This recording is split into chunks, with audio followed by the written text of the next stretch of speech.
เฮาเป็นจัวน้อยซ่องตนเด้อเอ้ยวันที่8จื้ออยู่อัน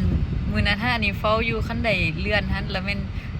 ม่นอันจัวน้อยซ่องตนที่ว่าลากกระเป๋าคนละกระเป๋าหันเต้เพราะว่าอันนี้รู้สึกอัน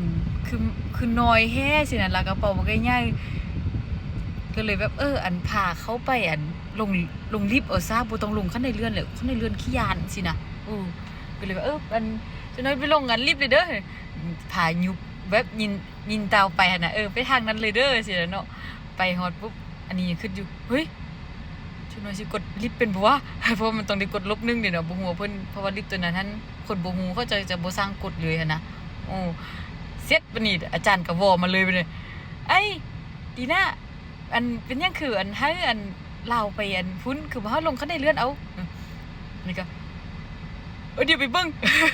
ใครได้ยินเสียงลิฟต์ลงกันลุงลุ่มน่ะติ๊งโอเคอันนี้ก็บอกว่าจั่วกดได้แล้วดูจั่วเพิ่นลงไปแล้วเด้อ เก่งหลายพี่น้อยนึงกระเป๋าได้น้อยนึง